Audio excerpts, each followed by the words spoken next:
안녕하세요. 김동용 교수입니다. 잘 지내셨죠? 오늘은 그 항공기와 우주, 항공의 발전 추세에 대해서 살펴보도록 하겠습니다. 주요 내용은 항공기의 새로운 조류, 항공기와 우주의 콜라보, 그리고 항공의 발전 추세 순으로 정리를 해보도록 하겠습니다. 올림픽과 항공, 과연 어떤 연관성이 있을까요? 지난 2016년 브라질 리우에서 올림픽이 개최되었는데 기억들을 하시나요? 리우 올림픽의 개회식과 폐회식 때 우측 상단에 보는 그림처럼 우리가 듣도 보도 못한 이상하게 생긴 비행체가 등장을 했습니다. 이 비행기는 1906년 유럽 최초로 동력 비행기에 비행에 성공을 한 비행체죠. 그 모양새는 잘 날지 못하게 생겼는데 그래도 잘 납니다. 이 비행기는 그 프랑스의 산토스 두몽이 개발한 비행기인데 최초 동력에서 비행 시험에서 60m를 나른 것으로 기록이 되어 있습니다. 그런데 왜 프랑스에서 개발한 비행기가 브라질 올림픽에 등장한 것일까요? 통상 올림픽의 개회식이나 폐회식 때에는 그 나라의 상징성 있는 뭔가를 이벤트화해서 내놓는 것이 이제 그 통례가 되죠. 그런데 왜? 이유가 있겠죠. 산토스 두몽은 태생이 브라질 사람입니다. 프랑스로 유학을 가서 비행선도 개발하고 비행기를 연구하던 중에 유럽 최초로 동력 비행에 성공을 함으로 해서 프랑스의 영웅이 된 거죠. 그러나 브라질에서도 산토스 두몽이 브라질 사람임을 강조하면서 산토스 두몽을 그들의 영웅으로 받들고 또 브라질의 자부심으로 상징화한 것이라고 볼 수가 있을 것 같아요. 일찍이 브라질에서는 1936년에 리우에 산토스 두몽 공항을 만들어서 기리기도 했고요. 산토스 두몽과 얽힌 일화를 하나를 더 소개를 할까요? 우리가 흔히 차고 다니는 이 손목 시계의 유래입니다. 우리가 영화에서나 볼 수 있듯이 아주 오래전에는 시계를 손목에 차는 것이 아니라 줄에 달아서 주머니에 넣고 다니고 했죠. 소위 말하는 해중시계입니다. 당시에 산토스 두몽은 비행선 개발자이자 조종사이기도 했는데 시계를 이 주머니에서 꺼내 보려니까 상당히 불편했겠죠.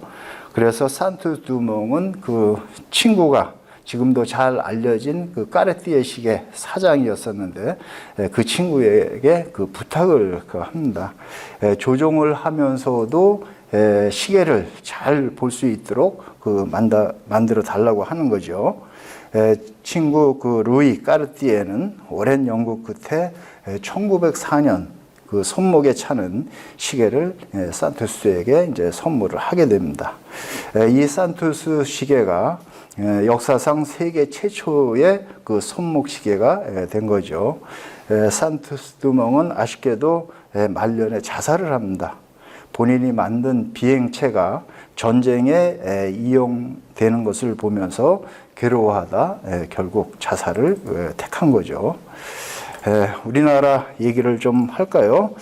우리는 지난 2018년 평창 동계 올림픽을 개최를 했죠. 이 평창 올림픽의 대표적인 퍼포먼스는 드론을 이용해서 오륜기를 표출하는 것이었습니다. 1218대의 드론을 동시에 띄워서 오륜기를 표출했는데 이는 기네스북에도 세계 기록으로 등재가 되었고요. 이제 다가올 2021년 도쿄 하계올림픽 그리고 2022년 베이징 동계올림픽에서는 과연 어떤 퍼포먼스가 등장할지 기대가 됩니다. 이미 그 도쿄 올림픽 추진위원회에서는 그 항공 온실가스 저감을 위한 그 바이오 제트 연료 개발을 추진을 하고 있습니다. 도쿄 올림픽 선수단이 타고 오는 그 항공편에는 그 바이오 제트 연료를 사용하겠다는 것이죠. 이와는 별개로 내 생각에는 최종 올림픽 성화 봉송에서 점화를 할 때 드론이나 플라잉카 등을 이용해서 성화대에 점화를 하는 이벤트가 등장을 하지 않을까 그런 생각을 해봅니다. 이렇듯 그 올림픽의 상징 퍼포먼스에 그 항공 부문이 연이어 등장한다는 것은 그만큼 우리 항공이 미래의 성장 동력이자 잠재적 매력이 있기 때문인 것 아닌가 하는 생각을 하게 만드네요. 항공 부문은 이제 이러한데 우주 부문은 어떨까? 21세기에 들어서면서 달 탐사 경쟁이 우주 강국들 간에 치열하게 벌어지고 있습니다. 제가 아까 그 꿍꿍이 속이 다 있겠죠. 이제는 달 탐사를 달에 그냥 갔다 오는 게 아니라 달에 거주하면서 희귀자원도 채굴을 하고 또 화성으로 가는 전초 기지를 확보한다는 그런 의도가 강하게 새겨져 있죠. 단적으로 표현하면은 우주 영토의 확장 개념이 담겨져 있다고 하겠습니다. 우리나라의 그 우주 기술력은 아직 그 우주 강국들에 비해서 많이 뒤처져 있는데 그래도 이제 이대로 보고만 있어서는 안 된다는 그런 이유이기도 합니다. 우리도 이들 그 우주 경쟁에 동참을 해서 미래를 대비해야 하겠죠. 우리나라는 그 2020년대 중반 달 탐사를 본격화한다는 우주 개발 전략을 현재 추진 중에 있습니다. 우측에 있는 그림은 뭐죠? 태양의 신인 그 아폴론과 달의 여신인 아르테미스 그 쌍둥이 남매의 모습이네요. 잘 알다시피 1969년 미국의 닐 암스트롱이 그 아폴로 11호를 타고 달을 이미 정복한 바가 있죠. 이제는 그 여동생 차례인 것 같습니다. 2024년 아르테미스호가 달의 유인 탐사를 계획을 하고 있습니다. 아무래도 그 아르테미스가 여성의 상징성이 있으니까 이번에는 그 여성 우주인이 달을 정복하게 되지 않을까 그런 생각을 해봅니다. 아무튼 항공과 우주는 우리가 갖고 나가야 할 미래의 성장 동력원이라 하겠습니다. 우리보다 앞서가 있는 선진 강국들을 따라잡기 위해서는 우리나라 국가 예산의 균형을 깨트리면서 항공과 우주에 대한 투자 비중을 대폭 늘려야 할 필요가 있습니다. 그렇지 않으면은 그들과의 기술 격차를 좁힐 수가 없지요. 그들도 항공과 우주 예산을 계속 늘려가고 있기 때문입니다.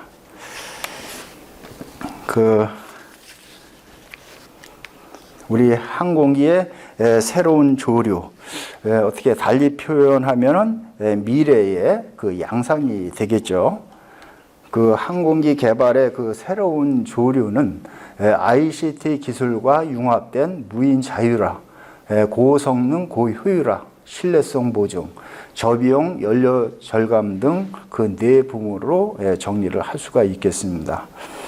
오늘날 그 항공 선진국들은 무인기 개발에 그 많은 그 관심을 기울이고 있습니다.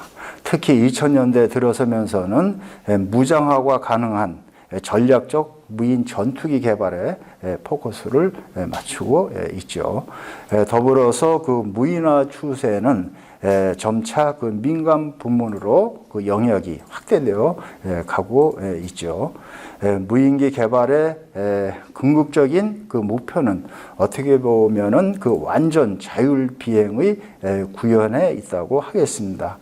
지상의 통제나 사람에 의한 지원 없이 자율적으로 비행을 하는 것이죠. 그리고 두 번째는 그 항공기의 고성능화, 고효율화입니다. 고성능의 기술 혁신은 그 군용기 부문이 주도를 하고 있고, 또 고효율의 기술 개발은 민간 여객 부문이 주도를 해 가고 있습니다. 우리나라가 최근 도입 중에 있는 그 F-35 전략 전투기, 그리고 보잉의 최신 기종인 보잉 787이 대표적인 그 사례가 되겠죠. 세 번째는 그 신뢰성 보증입니다. 계속해서 강조하지만 항공의 최우선의 가치는 그 안전이죠.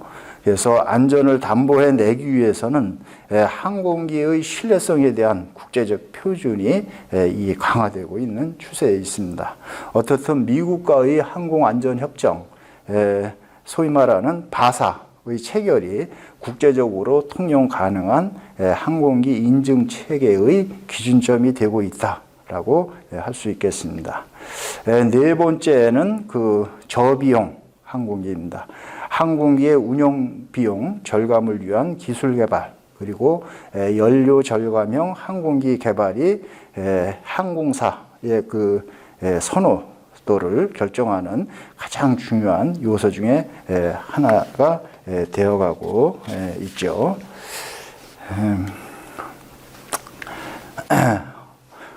이 그림은 우리 항공기 산업의 밸류 체인을 나타내고 있네요. 가장 핵심은 그 완제기 제작사와 그 항공기 운항사와의 그 관계에서 시작된다고 할 수 있죠. 먼저 그 항공기 운항사가 항공기 제작사에다가 항공기를 주문을 하죠. 그럼 완제기 제작사는 우리 전 세계적으로 보면은 엔진 제작사는 그렇게 많지가 않습니다. 그 엔진 제작사로부터 엔진을 공급받고, 또 이제 세계 도처에 산재해 있는 부품 제작사로부터 부품을 공급받아서 최종적으로 조립을 하죠. 조립이 이제 완성이 되면은 이거를 이제 항공사에다 인도를 하게 됩니다. 그러면 이제 항공사는 그 넘겨받은 항공기를 이제 운항을 해서 영업 활동을 하게 되는데, 이때 꼭 반드시 필요한 게 그 항공기 운항 정비입니다. 그래서 항공기 정비는 지금 두 가지 방향에서 진행이 되고 있는데, 항공사가 직접 그 자가 정비를 하는 경우가 있고, 전문 그 항공정비 MRO 업체에 위탁을 해서 하는 방법이 있죠. 어쨌거나 그 항공기 정비를 위해서는 또 그 엔진 제작사로부터 엔진 공급을 받아야 되고, 또 부품 제작사로부터 부품 공급을 받아서 정비를 해야 되겠죠. 어찌되었던 우리 그림에서 그 보듯이 항공기 제작사와 항공기 운항사, 엔진 제작사, 부품 제작사, MRO 업체 등이 상호 유기적으로 결합하고 밸류 체인을 그 형성을 해서 서로 윈윈을 그 하는 형태가 되는 것이라 할 수 있겠죠. 어떻든 간에 그 우리 항공기 제조 산업에서의 가장 큰 특성은 이 고도의 분업화 체계다라고 그 할 수가 있을 것 같습니다. 자, 다음은 우리 안전성에 관한 사항입니다. 우리 항공기 안전성 확보, 아무리 강조해도 지나치지가 않죠. 이 안전성 확보는 크게 보면은 두 가지 측면에서 우리가 생각해 볼 수가 있습니다. 첫 번째는 항공기의 설계, 제작 과정에서 안전성 확보고, 또 다른 하나는 항공기의 운항 중 정비를 통한 안전성 확보가 되겠습니다. 항공기 제작은 크게 보면은 설계, 또 시험, 인증 등 다단계의 공정을 거쳐서 만들어지게 되죠. 그림에서 보듯이 목적, 임무, 조건 등을 검토를 해서 개념 설계를 하고, 또 이제 비행 성능이나 그 형상 결정을 하기 위한 이제 검토를 통해 공력 설계를 합니다.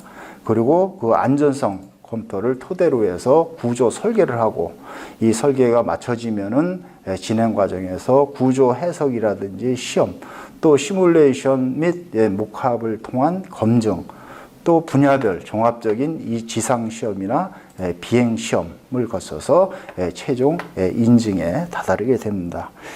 최종 단계에서는 결국 그 안전성, 신뢰성을 검증하기 위한 인증인데 이는 그 항공기의 가망 기준을 충족하느냐 여부를 그 확인하는 것이죠. 즉 항공기의 그 성능, 강도, 구조 등의 적합성과 안전한 작동 상태인지를 증명하는 것이라고 할 수 있겠습니다. 다음은 그 우리 운항 정비를 통한 그 안전성 확보입니다. 항공기가 다른 어떤 교통 수단보다도 안전하다고 하지만 한번 사고가 나면은 엄청난 그 인적 물적 피해로 이어지기 때문에 항공기가 이륙을 하기 위해서는 반드시 이륙 전에 충분한 그 운항 정비를 그 받아야만 뜰 수가 있도록 하고 있습니다. 기장은 기체의 외부 상태를 전반적으로 그 점검을 하게 되고 또 부기장은 기내 점검 그리고 비행 항로 등을 이제 세팅을 합니다. 그리고 정비사는 그림에서 보는 바와 같이 항공기 운항의 가장 주된 요소들인 뭐 이런 공기 순환 장치라든지 급유 시스템 또 엔진의 역추력 장치, 엔진 기어의 그 충격 흡수 또 항공기의 속도와 고도를 제공해주는 이 피토관 이러한 것들을 전반적으로 그 점검을 하고 체크를 그 하죠. 우리나라는 실질적으로 그 운항 정비 실명제를 취하고 있다고 할 수가 있는데요. 운항 전 그 정비를 마치게 되면은 반드시 그 기장과 정비사는 이에 서명을 그 하여서 책임을 담보하도록 그 하고 있습니다.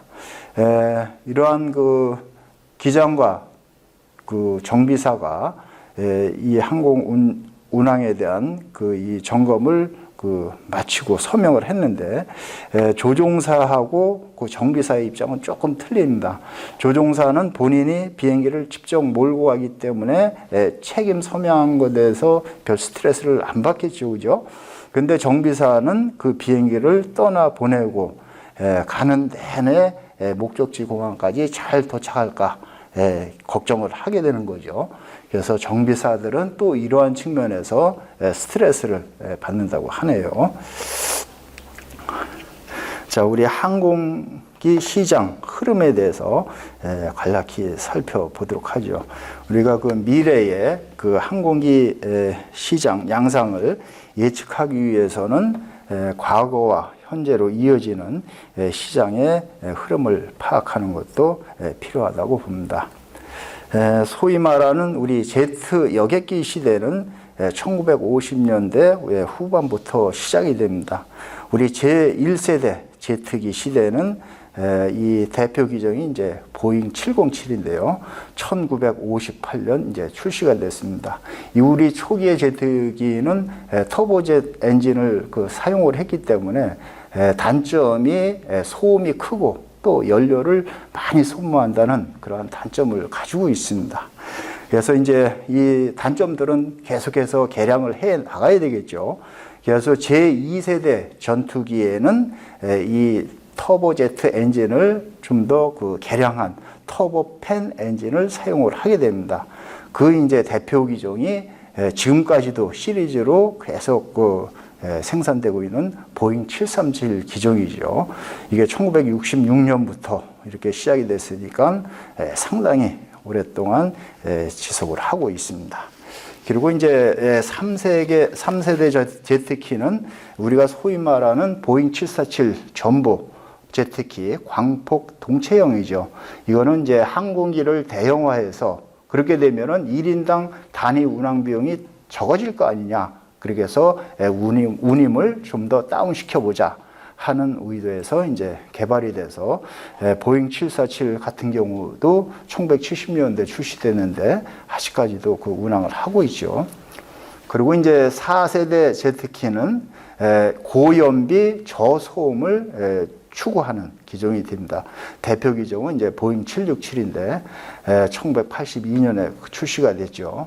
특히 이때는 그 우리 조종실의 계기판을 전부 그 디지털화해서 2인 조종 체계를 정립하는 성과를 이때부터 가져왔죠. 자, 그리고 2000년대 들어서 대표 기종은 우리가 지금 잘 아는 A380 보잉 787 기종입니다. A380은 이 하늘 위의 호텔에서 출시 초기에는 엄청 그 항공사로부터 선호를 받아서 성공을 했는데 몇 년 전부터 이제 항공사의 선호도가 효율성과 관련해서 바뀌게 됩니다. 그래서 이 A380은 아무래도 그 실패 기종으로 가게 될 것 같아요. 그리고 이제 보잉 787은 2011년에 이제 처음 출시가 됐는데 고연비, 고효율을 추구를 했죠. 이게 이제 항공사들의 운항 전략하고 맞아떨어져서 이 기종은 상당히 성공한 걸로 그렇게 보여지고 있습니다. 자, 그러면 우리 앞으로 10년 후에 세계 여객기 시장의 판도가 지금과 같이 보잉과 에어버스 양강 체제로 되어 있는데 과연 이 두 양강 체제가 계속 유지될 수 있을까? 우리가 이제 궁금하죠. 왜 그러냐 하면은 지금 이제 중국이 이미 이들한테 도전장을 내밀었기 때문이죠. 그래서 중국은 우리가 잘 알다시피 중국 자체적인 그 항공 수요가 엄청 많은 나라죠. 1년에 필요한 항공기 대수가 약 400대에 이르니까 우리나라가 지금 현재 항공사들이 총 보유하고 있는 대수하고 맞먹어요. 그래서 중국은 자체 내에 그 항공기 수요, 잠재력, 또 이제 기술은 좀 부족한데 기술은 이제 러시아 기술하고 이제 손을 잡았죠.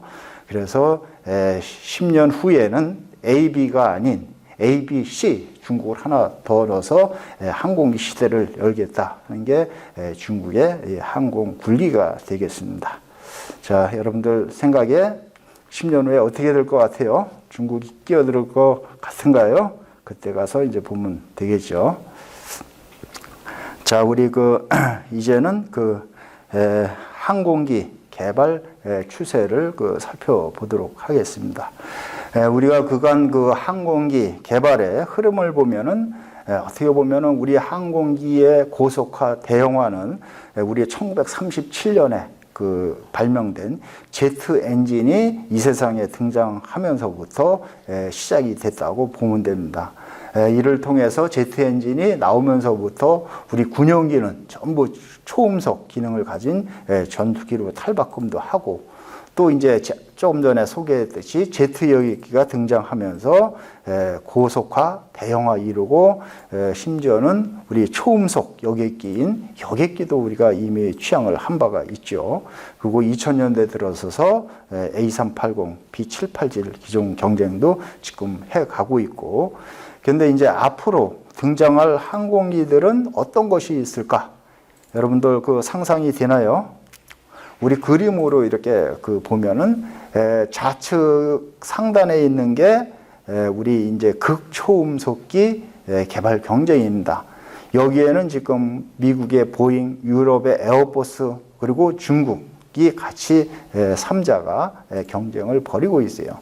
우리가 과거에서 느꼈듯이 경쟁을 통해서 가게 되면은 언젠가는 현실화가 돼서 우리 눈앞에 나타나게 되겠죠.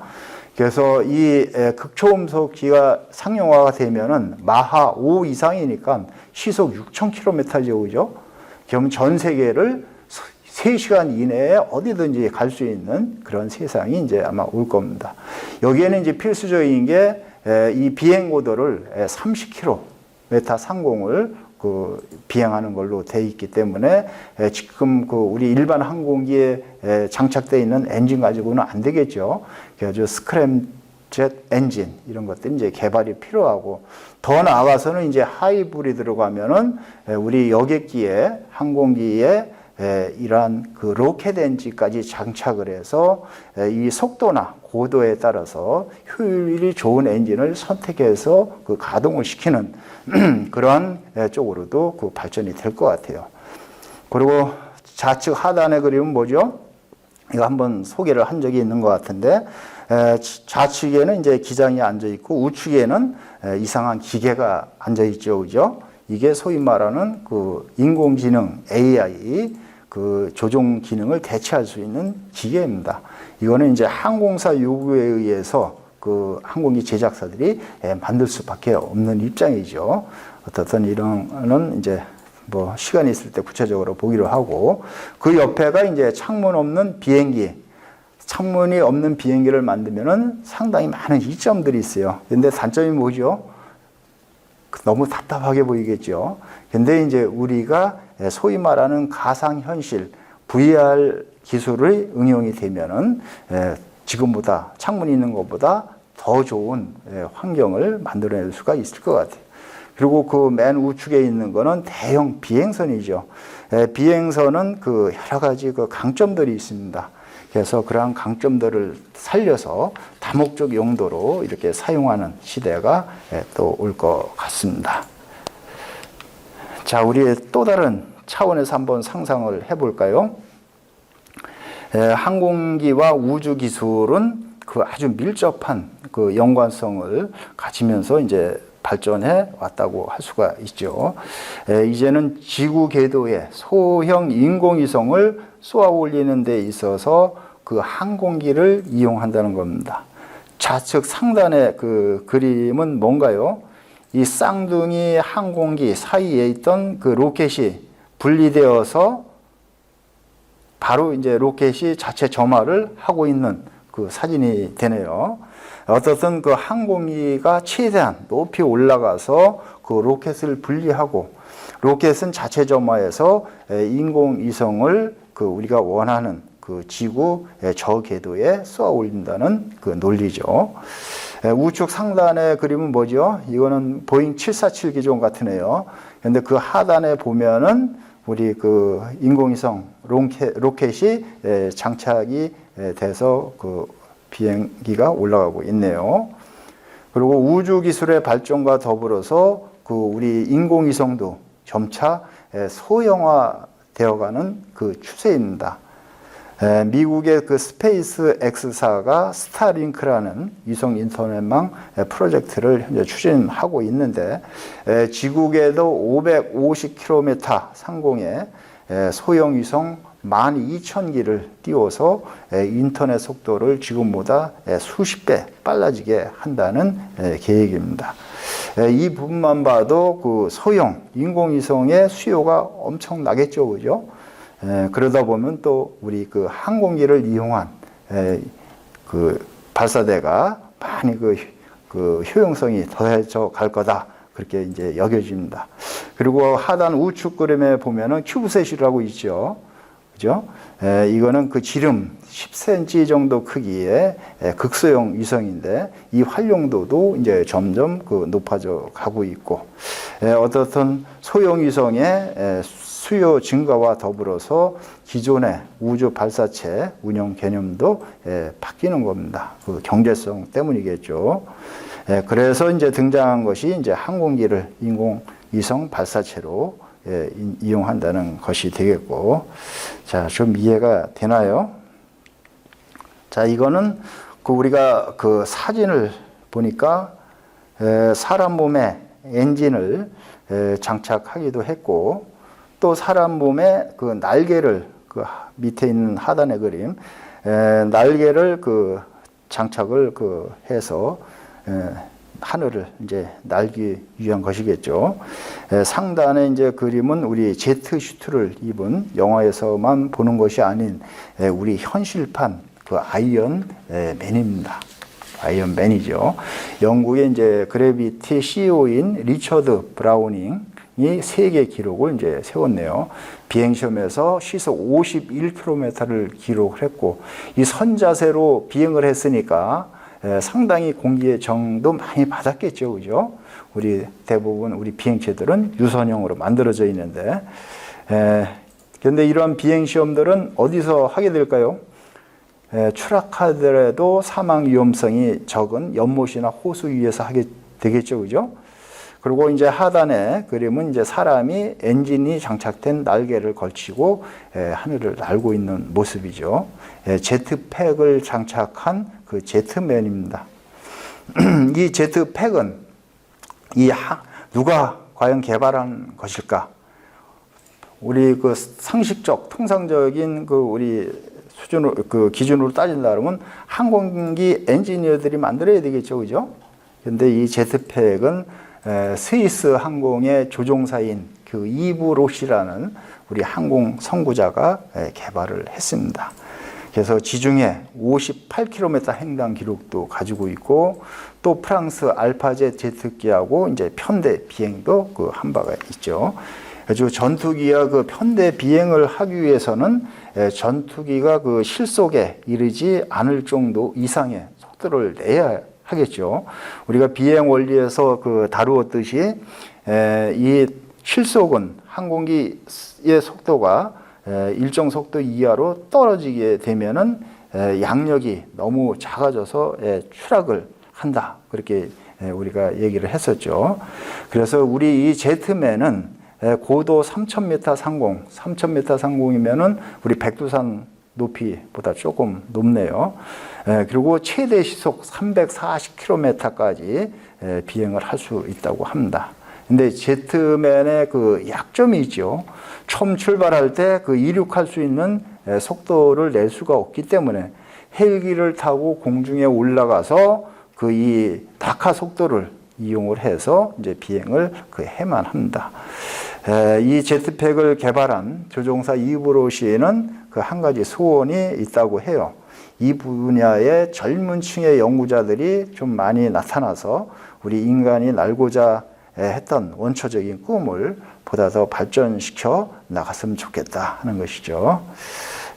어떻게 보면은 우리가 지금 라이트 형제 동력 비행에 성공해서 비행기를 이용해서 날고 있는데, 이거는 어떻게 보면 수단일 뿐이죠, 그죠?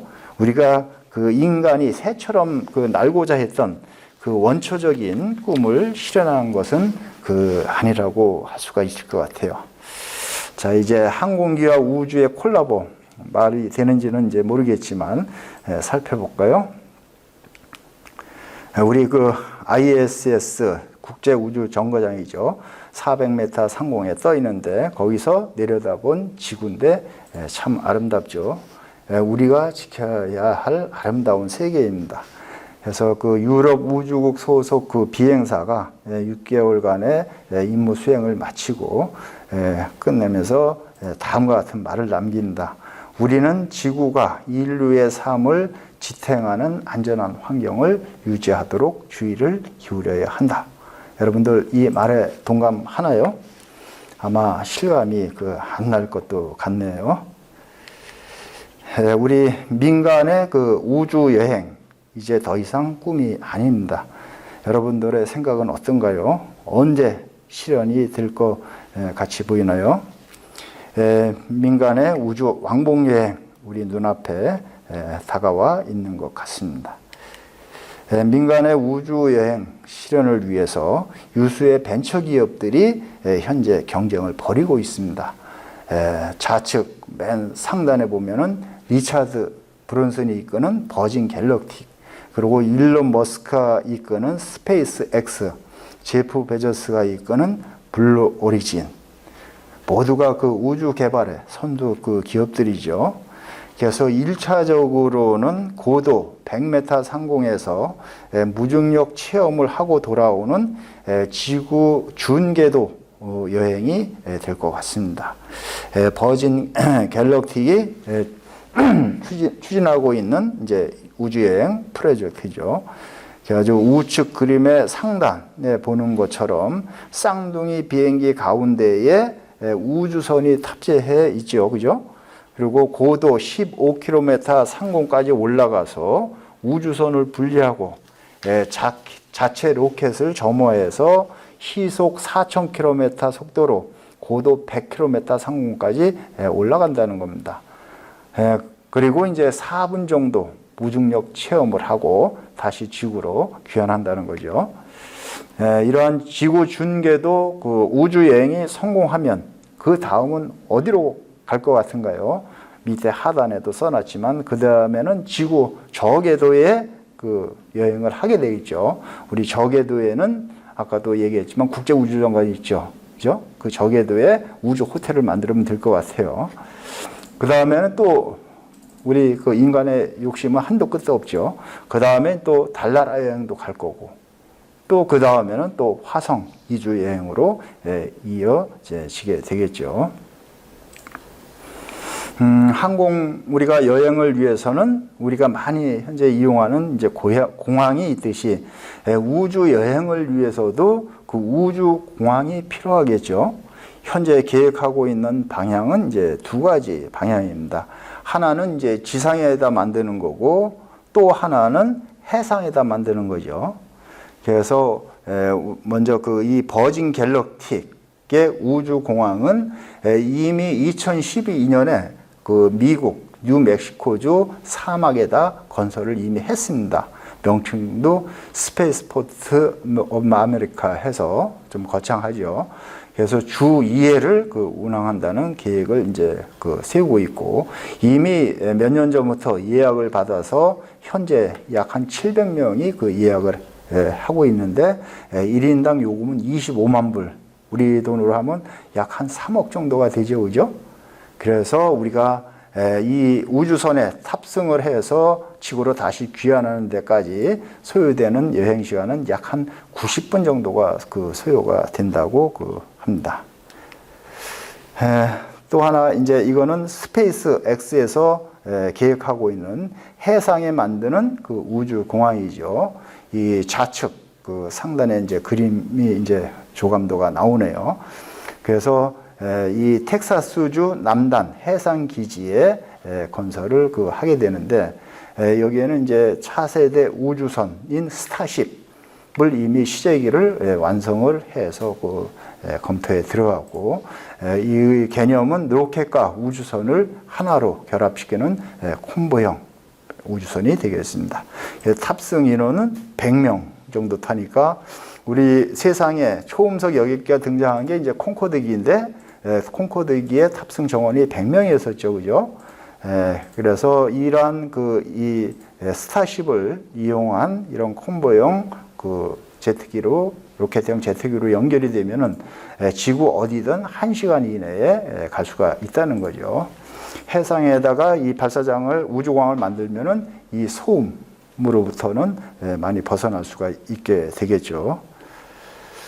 자, 이 그림은 그 우주 호텔이 되겠습니다. 고도 320km 상공에 건설을 계획하고 있는데, 오는 2022년 기본적인 모듈을 그 완성하겠다는 계획이죠. 아래 그림이 이제 그 우주선이죠. 승객 4명을 태울 수 있네요. 승무원은 2명이고, 아주 12일간의 그 여행 프로그램을 만드는데 총 비용이 100억 원이 들어간다고 그래요. 뭐 하루 평균 한 8억 원 조금 넘는 거네요. 아마 이거는 그 숙박 비용은 얼마 안 들겠죠, 그죠? 그런데 이 우주 호텔까지 가는 수송 비용이 많이 들 겁니다. 여러분들도 내가 돈이 많이 있다 그러면 우주 여행 갈 생각이 있나요? 아마 사람마다 다를 겁니다. 지금도 그 고소공포증 때문에 비행기를 타지 못하는 사람들도 있죠, 그죠? 자, 이제 우리 우주의 마지막 주제인데 좀 무겁네요. 우리 현재 추진되고 있는 우주 개발의 추세를 그 보면은 21세기에 들어서면서 우주 개발 경쟁이 우리 선진 우주 강국 중심으로 치열하게 그 벌어지고 있습니다. 현재는 우리 지구 궤도를 도는 그 인공위성이라든지 국제우주정거장 중심으로 되어 있는데, 2020년대에는 지구 궤도 중심이 아닌 달 궤도로 중심을 하는 그 양태로 바뀐다는 거죠. 그래서 달 궤도를 도는 우주정거장도 만들고 또 달 기지를 건설해서 2030년대에는 그 화성으로 진출을 하겠다. 이러한 그 포부들을 우주 강국들이 가지고 있습니다. 우리 그림에서 보면은 맨 좌측 국제우주정 지구를 중심으로 있죠, 그죠? 근데 이제 달 우주 정거장으로 가고 또 그 다음에는 이제 화성으로 넘어가게 된다는 이제 구상이죠. 우리 그러면 현재 우리 국제 우주 정거장이 우리 지구궤도 400km 상공을 돌고 있는데 이게 이제 달 우주 정거장으로 이전이 되면은 현재 국제 우주 정거장은 어떻게 할까요? 여러분들 폐기할까요? 아니면은 재활용을 할까? 아마 리모델링을 해서 지금 이제 민간 우주 여행을 위한 우주 호텔로 활용하는 방안이 있을 수가 있겠죠. 어떻든 우리 대한민국의 미래도 우주 세대에 달려 있다. 이렇게 얘기를 하고 싶어요. 우리가 지난 세월 보면은 20세기 중반에는 아주 못 살 시기였죠. 산업화 시대를 하면서 캐치프레이즈가 잘 살아보자. 그래서 경제적인 측면에서 한강의 기적도 이뤘고 또 20세기 후반에 들어서는 이제 먹고 살만하니까 정보화 시대, 아주 우리 선진국 그들을 따라잡고 앞서가자 해서 또 우리가 많은 부분에서 성공을 했고 이제 21세기에는 우주화 시대다. 여기에 맞춰서 이제는 아무래도 우리는 우주 후발 국가니까 우리의 전략 어젠다를 이제 따라잡자. 이런 캐치프레이즈로 해서 우주 선진국이 지금 우주의 영토 경쟁을 벌이고 있는데 우리도 동참을 해야 되지 않을까 그런 생각을 해봅니다. 자, 우리 마지막 이제 단원에 왔네요. 우리 항공의 발전 추세는 크게 보면은 우리 항공기 부문 또 공항 부문 또 항공사 입장에서 살펴볼 수가 있을 것 같습니다. 항공기 부문에서는 완전 자율 무인 비행을 이제 추구를 하고 있죠. 그리고 아까도 나왔듯이 인공지능, AI, 조종사 대체 이런 것들은 전부 다 뭐예요? 항공사 요구에 의해서 항공기 제작사가 연구 개발을 하는 거죠. 고효율, 고연비를 위한 이 탄소 복합 재료, 기체 소재나 엔진, 효율 높은 엔진 이러한 개발 추세도 다 이 항공사 요구와 연계가 됩니다.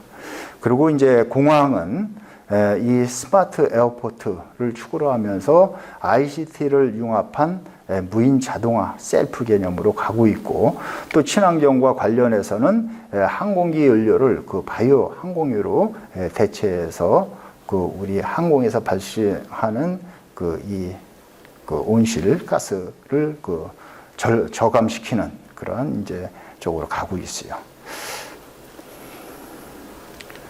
자, 이제 여객이 원하는 것이 무엇인가? 우리 공항에서 이루어지는 소위 말한 항공권 상품은 이제 공항에서 만들어지자마자 바로 소비가 되는 특성을 가지고 있죠. 우리가 예를 들면 여객기에 좌석이 있는데 비행기가 이륙을 하는 순간 그 좌석은 상품으로서의 빈 좌석은 상품으로서 가치가 소멸이 돼요. 그래서 재고가 없는 게 이제 특성이죠. 그렇기 때문에 이제 항공사들은 마지막까지 빈 좌석 하나라도 더 줄이기 위해서 전사적으로 판촉 마케팅을 벌이기도 해요. 어떻든 공항에서 항공 상품이 만들어지기까지 여객이 가장 원하는 것은 무엇일까? 우리 차트에서 보면은 5가지가 나와 있는데요. 그죠? 여객의 능동적인 수송, 디지털화, 감내할 수 있는 대기 시간, 엔터테인먼트, 양질의 정보 전달. 네, 이 중에서도 가장 중시되는 것은 아무래도 이 여객의 스트레스에 가장 영향을 미치는 요소는 감내할 수 있는 대기 시간이다. 이렇게 얘기를 할 수가 있을 것 같아요. 예를 들어서 우리가 탑승 수속이나 보안 검색을 받기 위해서 줄을 서서 이제 차례가 오기를 기다리는데 이 시간이 이제 오래 지체가 되면은 여객들의 스트레스가 이제 점점 올라가죠, 그죠? 그런 모습을 우리가 많이 볼 수가 있어요. 특히 이제 위탁 수화물의 중량이 이제 기준량을 초과해서 이를 다시 재포장을 해야 하는 경우에는 더 이제 정말 짜증이 나죠, 그죠? 그래서 이러한 문제들을 갖다가 해소하기 위한 것이 여객들이 스스로 하는 셀프 체크인, 셀프 백드롭, 뭐 터널형 보안 검색 등 공항 운영 시스템의 그 혁신입니다. 이들 모두가 세 개의 그 공항들이 현재 추진하고 있는 스마트 에어포트이기도 하죠.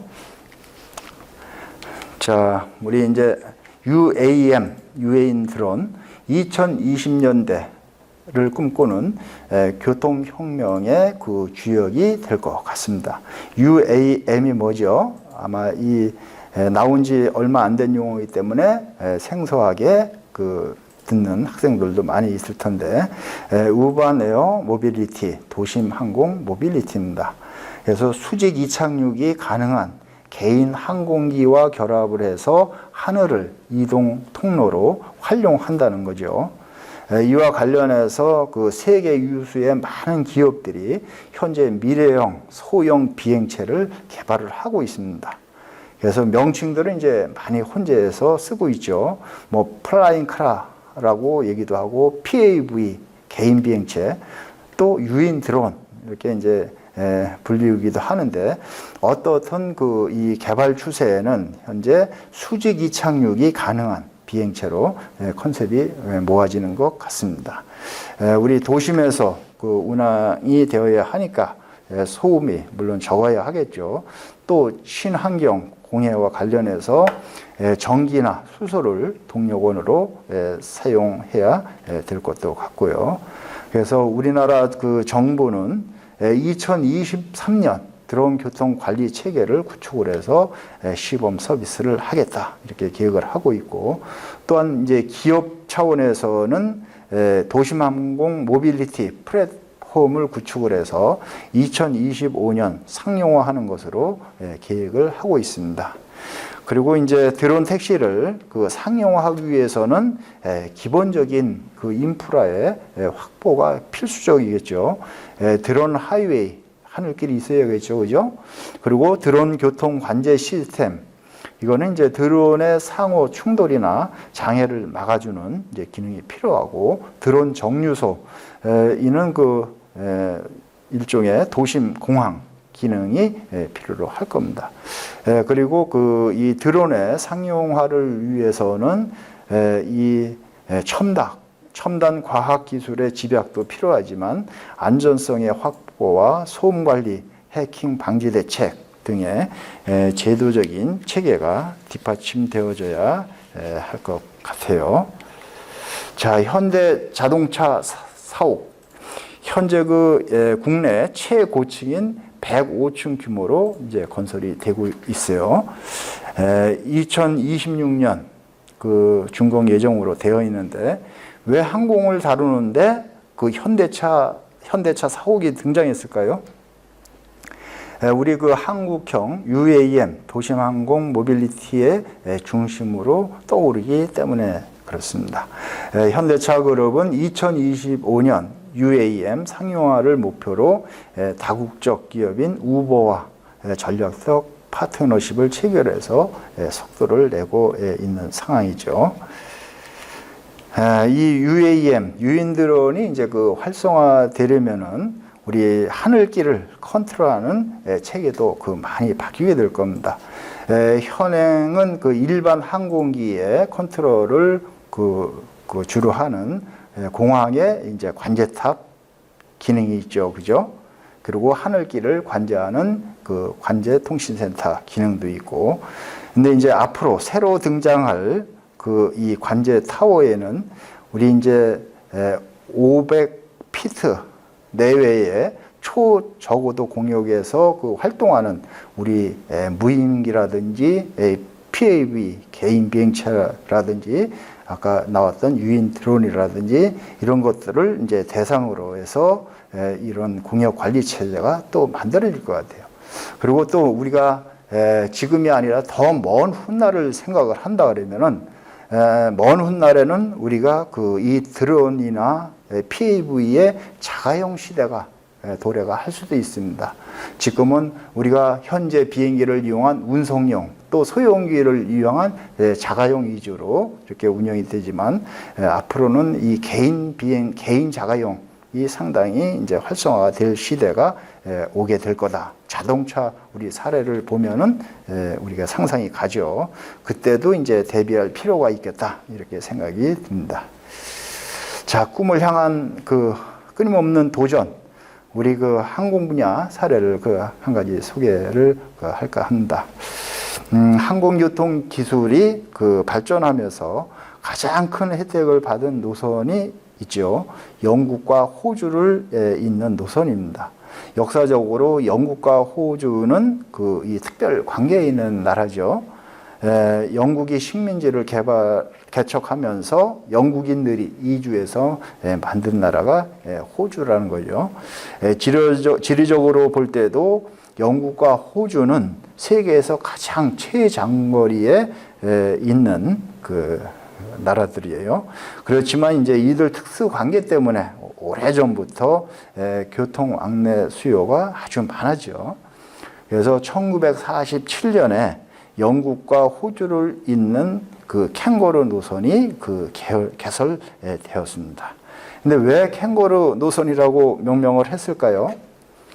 이 영국과 호주를 잇는 그 중간 기착지가 우리 좌측 그림에서 보듯이 7곳인데 이 중간 기착 형태가 이 캥거루가 이렇게 뛰는 모습을 연상케 한다고 해서 붙여진 명칭입니다.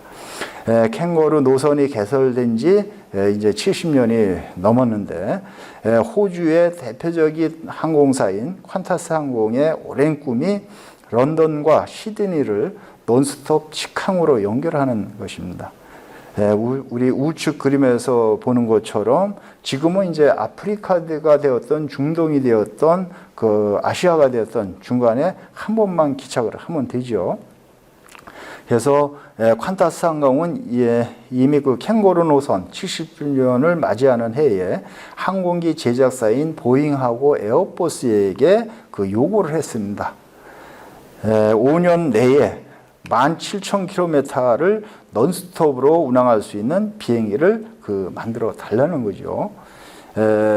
현재 상황을 보면은 항공기 기술적으로는 거의 완성 단계에 와 있는 것 같습니다. 다만 걸림돌이 있는데 그래서 신중한 검토를 하고 있어요.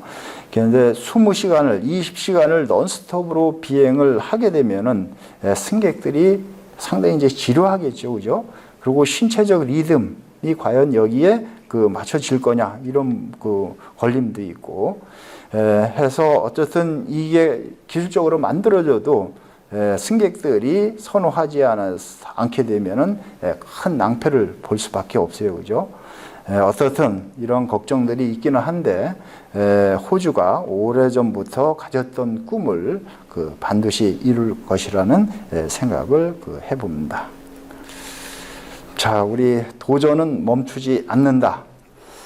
항공과 우주 기술은 끊임없는 진화와 발전을 거듭하면서 우리의 상상을 항상 초월해 왔습니다. 예전에도 그랬고 앞으로도 그럴 것입니다. 여러분 어떻게 이 말에 동감을 하나요? 자, 이제 매짐을 해야 될 것 같아요. 오늘 학습은 상당히 좀 다양했죠, 그죠? 항공기와 우주, 공항 등을 복합적으로 다루었는데 이해가 좀 어려운 면들이 좀 있었을 것 같아요. 어쨌든 그래도 여러분이 갖고 있는 꿈을 이 항공 우주의 미래 추세와 접목을 해서 다시 한번 이 여러분의 진로를 되새겨 볼 수 있는 기회가 되었기를 기대를 합니다. 자, 이만 그 강의를 마치도록 하겠습니다. 감사합니다.